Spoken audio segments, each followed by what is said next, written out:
ঢাকা ময়মনসিংহের যে হাইওয়ে দেখতে পাচ্ছেন, হাইওয়ের যে বর্তমানে এই যে কক্সবাজারের মতো পরিস্থিতি, এই পরিস্থিতির পিছনে যে অন্যতম কারণ রয়েছে, সেই কারণটি আজকে এই ভিডিওটি দেখতে পারবেন যদি ভিডিওটি শুরু থেকে শেষ পর্যন্ত দেখেন।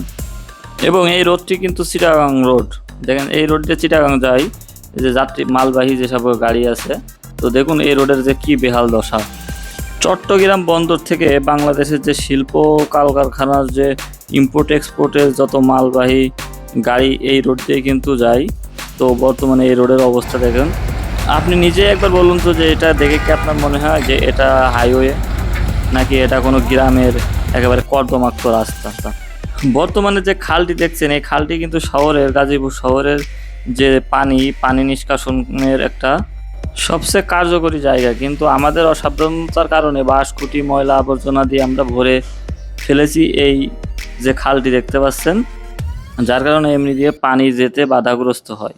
আর এই বাধাগ্রস্ততার কারণে মেন যে হাইওয়ে পানিতে একেবারে পরিপূর্ণ হয়ে যায়।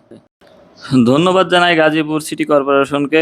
গাজীপুর সিটি কর্পোরেশনের নজরে কিন্তু এই জিনিসটি আসলে এসেছে, যার কারণে দেখেন এগুলো কিন্তু গাজীপুর সিটি কর্পোরেশনের গাড়ি, এবং তাদের আসলে আন্তরিক অভিনন্দন এই কাজটি করার জন্য।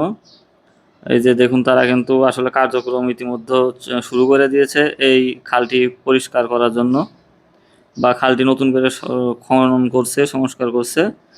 আর এবং এই সিটি কর্পোরেশনের গাড়িগুলো তারা যুক্ত করেছে।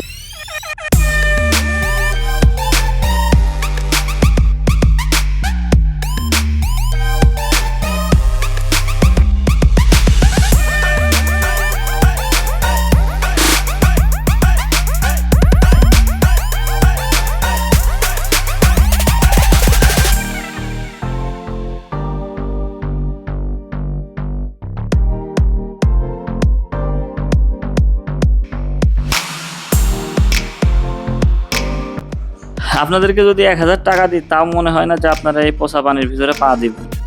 কিন্তু আমার অফিসে যেতে এরকম শত শত মানুষ এই পচা পানির ভিতরে পা দিয়ে হেঁটেই রাস্তা অতিক্রম করতে হয়, কারণ এছাড়া আর কোনো রাস্তা নাই।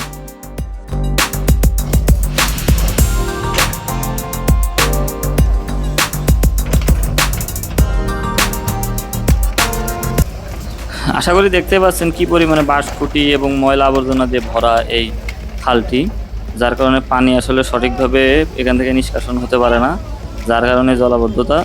আমি মনে করি বাংলাদেশের প্রত্যেকটি খাল বিল যেখানে যা আছে পানি নিষ্কাশনের জন্য সঠিক ব্যবস্থা গ্রহণ করা উচিত, এবং এই যে ময়লা আবর্জনা পরিষ্কার পরিচ্ছন্নতার একটা বিষয় সকল নাগরিকের উচিত এটা মেনে চলা। সামনের যে ফুটপাত দেখতে পাচ্ছেন, এই ফুটপাত কিন্তু আসলে অস্থায়ী যে দখলদাররা আছে, ছোটোখাটো ব্যবসায়ী হকাররা, তাদের দখলে। সিটি কর্পোরেশনের অভিযানের কারণে তারা এখন বর্তমানে এখানে নেই। বর্তমানে বাংলাদেশের রাস্তাগুলোতে লক্ষ্য করলে দেখা যায় যে বেশিরভাগ রাস্তাঘাটই অটো এবং যে ফুটপাতে ব্যবসায়ী আছে তাদের দখলের আওতায়, যার কারণে স্বাভাবিক চলাচল আসলে বিঘ্ন ঘটে, এবং যে দুর্ঘটনা, তারপরে আপনার যানজট সবই সৃষ্টির কারণ আসলে আমি মনে করি এইগুলার কারণে আসলে বাংলাদেশে একটা পদক্ষেপ নেওয়া উচিত সরকার থেকে কঠোরভাবে, এবং তাদের জন্য যে যারা ব্যবসায়ী আছে তাদের জন্য আলাদা একটা ব্যবস্থা করা উচিত, যাতে করে বাংলাদেশের রাস্তাঘাটগুলো সুন্দর থাকে, যানজট মুক্ত থাকে, এবং সুশৃঙ্খলভাবে মানুষজন চলাফেরা করতে পারে। বর্তমানে বাংলাদেশে আমার দেখা সবথেকে গাজীপুরই হলো দূষিত শহর।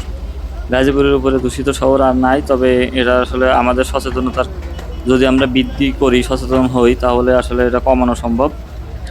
আর ভিডিওটি কেমন লাগলো সবাই আসলে কমেন্ট বক্সে জানাতে পারেন, এবং লাইক করবেন, সাবস্ক্রাইব করবেন, এবং পাশে থাকবেন সবাই। আজকের মতো ভিডিওটি আমি এখানেই শেষ করছি।